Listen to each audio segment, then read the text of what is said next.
今場波真心難頂啊！90分鐘入邊，除咗頭10分鐘，其餘咧都接近係捱㗎啦。全場波曼城28射9中，去到成3.36嘅 expected goal 咧，都可以叫人係睇到咁辛苦。諗到底係發生咗啲咩事會叫人咁難受呢？呢個問題就會係今日嘅主題啦。咁不過再講落去之前呢，就都要先交代一下而家英超嘅最新形勢。隨住呢一輪曼城係以0-1作客擊敗般尼之後，而家曼城同埋亞仙奴就係同分同得失球，咁但係曼城就係因為有較多嘅入球數，所以呢就會暫時係爬咗亞仙奴頭，叫做上咗去英超嘅榜首位置。咁不過要記住啦，今場般尼呢就並唔係補賽，而係呢只係因為曼城週末係要踢足總杯4強，咁所以呢先至係提前調咗去週中踢，亦因為係咁啦，而家呢個排名呢就真係只係暫時嘅啫。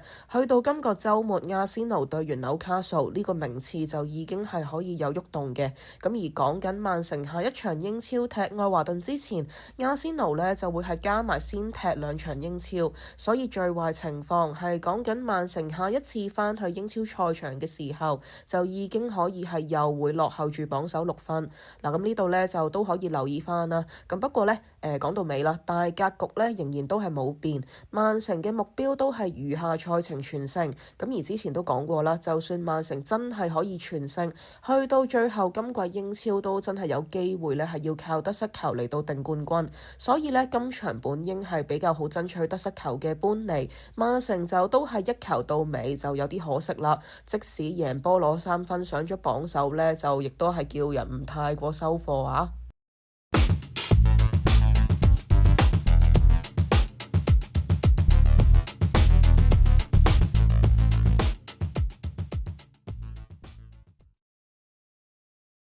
咁所以呢，今場對住般尼嘅比賽，我就都會話係一場好矛盾嘅比賽。曼城全場攻門28次，但係就叫人睇得一啲都唔爽快。與此同時，曼城可以攞足3分重回榜首，但係感覺偏偏就似輸波多過贏波。咁問題出咗喺邊呢？就都可以由今日陣容講起啦。嗱，有關今日曼城嘅陣容，哥迪奧拿其實賽後呢就都唔怕出嚟承認，話係一個會令佢幾頭痕嘅問題。因為最近慣咗一週一賽嘅曼城呢，今次就係突然週中有翻波踢啦。咁而上一場對住亞仙奴大戰過後，亦都係令到今次或多或少呢係有疲勞嘅問題存在。咁亦都再加埋洛迪對住亞仙奴就傷出啦。我個人保守估計最快呢都應該要等到踢愛華頓先有機會復出。所以喺成個大環境底下，哥迪奧拿今次呢就冇得係唔喐佢個勝利11人啦。咁一般而言，包括本人啊，就都會以為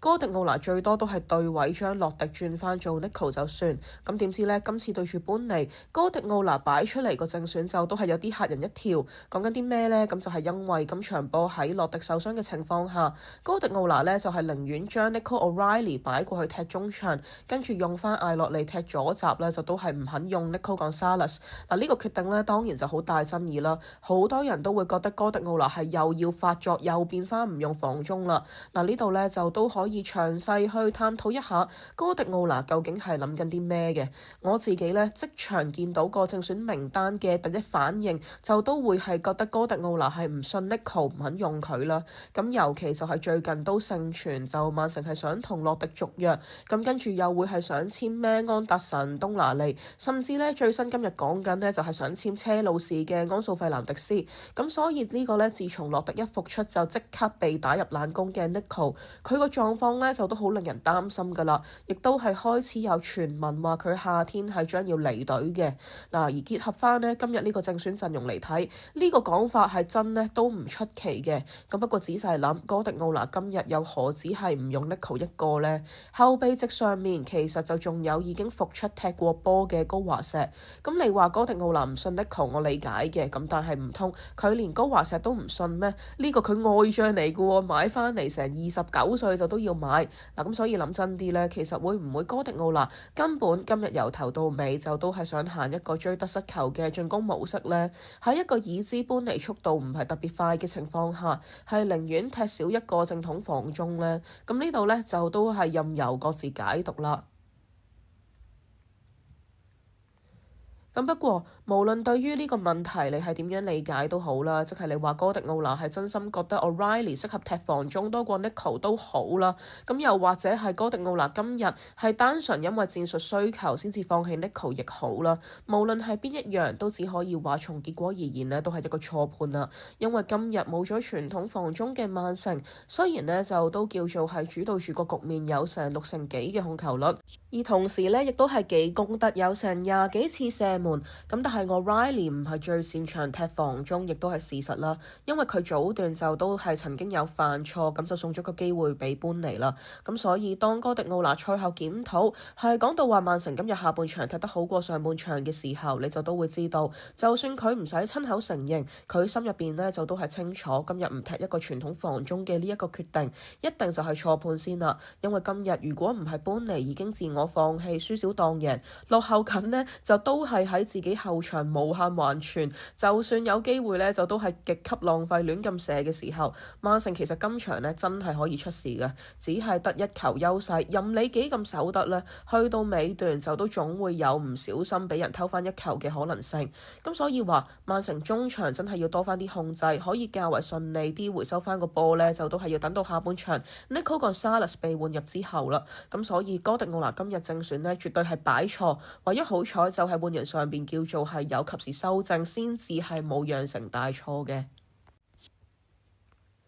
嗱咁係啦，頭先呢就講到話，如果哥迪奧拿覺得 O'Reilly 係好過 Nico Gonzalez 嘅時候，會係一個錯判啦。咁但係與此同時，就算係因為戰術需要而需要搶得失球，而選擇棄用傳統防中呢，亦都會係一個錯判。咁呢一點呢，就都唔使我特別去解釋證明啦，因為你見到曼城只係贏得一球完場，完全推唔高個得失球數字，你就都會知道曼城今日進攻上面就都係得唔到想要嘅結果。咁係嘅，曼城今日起嘅次數係多嘅，而入球機會學片初講咧，亦都係有好高嘅 expected goal 啦。咁但係你都要記住，呢個呢就都係源於兩隊本身嘅實力差距，同埋般尼係冇直接實一個人呢失爆個禁區，叫做係有放開嚟同你踢咁先至有嘅結果啦。咁即係般尼今場就已經係俾晒機會你曼城去攞得失球噶啦，但係曼城自身就極唔爭氣啦。呢個亦都係點解一開始我話場波係睇到人咁辛苦。咁你諗下啦，曼城係就係好似好攻得咁樣啦，咁但係次次啲進攻呢，就都係得個吉嘅。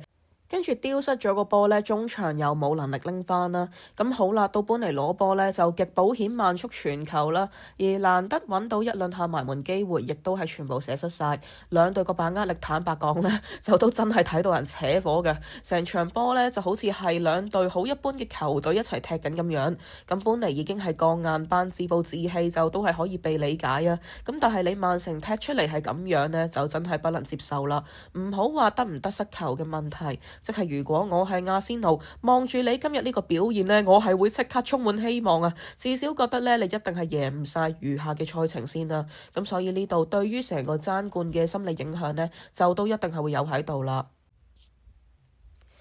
嗱，咁可能啦，好多人就都會話曼城係因為啱啱踢完大戰有啲攰，所以先跌少少啫。咁但係我覺得咧，呢個就並不成理由嘅，因為曼城踢阿仙奴之前先唞足一個星期，咁請問可以有幾攰呢？所以我覺得更多咧就都係心態出問題咧，咁就大於一切啦。咁呢個都唔係我冇根據亂咁估話，因為你望翻今季，往往去到阿仙奴開始失分，俾到希望曼城係後上嘅時候，曼城咧就都會係自己出事，已經係去到咧。見到一個規律出嚟㗎啦，即係多嘅唔使講，望翻2026年頭和嗰幾場波呢，就都已經係見到啦。咁不過巧合就巧合在，無論2026年頭又好，去到今場都好，另一樣好有趣嘅嘢呢，就係呢啲比賽入邊，曼城就唔係冇機會輕鬆地贏，咁但係把握力呢，就係總會唔知點解突然之間插水，又或者射極都係硬係唔入，好似中咗詛咒咁樣。嗱，咁望翻呢個把握力，次次一追近就突然下跌嘅問題，我就都不得不大膽去估，其實會唔會曼城班球員真係開始緊張，係越見到贏獎杯嘅希望，個壓力就個壓力啦，就係越變到更大呢。咁始終呢，而家好多新球員就都係冇乜贏獎杯嘅經驗，咁所以會有呢一個狀況，亦都係唔出奇啦。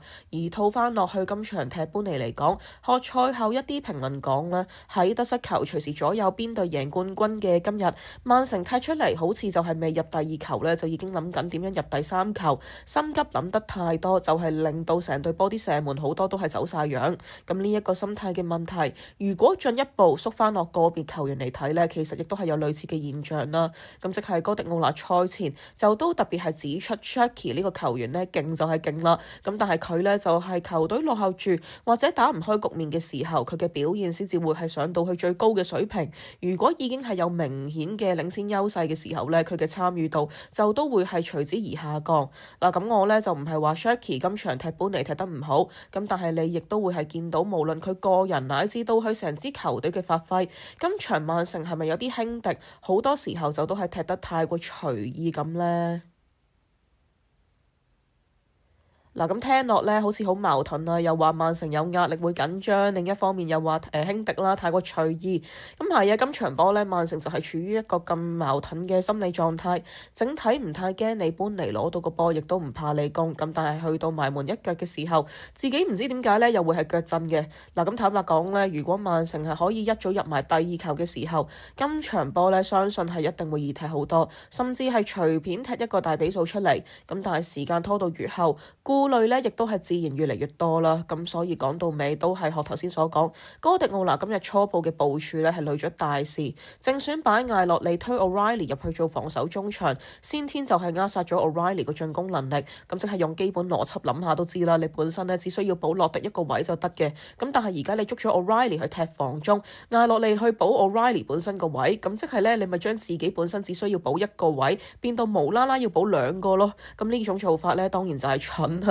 艾洛利嘅進攻能力就一定係比唔上正版嘅 O'Reilly， 咁即係大波推進艾洛利咧，可能都仲有一兩下，咁但係講到埋門嗰腳咧，就真係冇得比啦，甚至得罪講句，真係唔該唔好再俾開火權佢啦。艾洛利咧絕對係唔識射門嘅一個球員，咁不過其實呢個唔識射門嘅問題，亦都係一個曼城極其嚴重嘅通病。除咗艾洛利之外咧，道古亦都係經常射到離汗離辣啦，咁不過佢就都仲算係叫做傳得下扭得下，都仲叫做勉強可接受。咁但係之後上場已經俾我重點關注嘅斯曼游，今場呢就繼續係低迷啦。咁即係我唔想話因為一兩場嘅表現就拋棄佢，咁但係我今日見到沙菲奧上場，個心會定過見到斯曼游，你就都明佢係幾災難。嗱，不過講到尾，沙菲奧呢亦都係有自身嘅問題啦。例如今場即使有黃金機會，亦都係見到佢已經冇咗起腳嘅勇氣啦。咁所以其實而家曼城入球點呢，就都係極其依賴翻夏蘭特、Cherki 同埋 O'Reilly 呢三個入球點，呢三點如果同時不在狀態，曼城就極可能係會陷入翻年頭個困局。咁所以今場去到後來見到哥迪奧拿呢直頭叫埋基爾衝禁區，我就覺得起碼呢都係叫做嘗試揾緊答案，嘗試揾緊多一種嘅可能性。咁所以呢，就都並唔完全係壞事啦。咁不過我就唔知球隊內部有冇專人係負責呢教射門。咁如果係有嘅話呢，或者都係時候要諗下換人啦。因為成支球隊 overall 個表現或者把握力咁差到咁平均呢，就都真係世界少有嘅。咁所以亦都難怪話踢完呢場波嚟之後，今日最新呢傳聞就話呢，曼城已經係睇緊夏天要買進攻點噶啦。主要嘅目標呢，就係望緊 RB 萊比錫嘅恩迪奧文迪同埋本人嘅心水呢個班尼茅夫嘅古魯比。咁所以係啦，呢啲踢出嚟把握力咁低嘅賽事呢，係會叫人睇到好辛苦啦。而初段冇埋防中，冇咗曼城既有嘅穩定度，亦都係叫人有啲難受。咁不過講到尾，亦都慶幸今次呢場搬嚟呢，就都係嚟得及時，俾大家睇到個問題啦。即係你話，如果今日係換一隊勁少少或者意志高少少嘅曼城呢，就應該係失咗分噶啦。咁所以喺洛迪受傷之後，哥迪奧拿開始又要重新摸索嘅時候，只係週中一場搬嚟，週末一場修咸頓呢，其實亦都係幫曼城避過咗一劫啦。咁就希望呢兩場波入邊，哥迪奧拿係可以睇下點樣適應洛迪受傷後嘅生活啦。咁而呢個把握力問題，亦都係要重點針對啦。喺曼城而家搞掂咗條後場嘅時候，前場咩發揮，就會係直接決定今季曼城有幾多隻獎杯啦。嗱，今集呢就先講到呢度先啦，因為足總杯踢修咸頓就都好快殺到啦。咁有啲咩漏咗想講呢？聽日再補充啦，咁就係咁多啦。最後亦都提醒翻大家，未 follow 我哋 Instagram 嘅記得 follow 翻啦。中意呢條片嘅歡迎你俾個 like 或者 share 俾身邊嘅朋友睇。未 subscribe 我哋嘅觀眾記得 subscribe 翻，同埋開翻着個鐘仔，接收翻我哋嘅最新資訊。咁我哋好快再見，多謝晒大家，拜拜拜拜拜拜。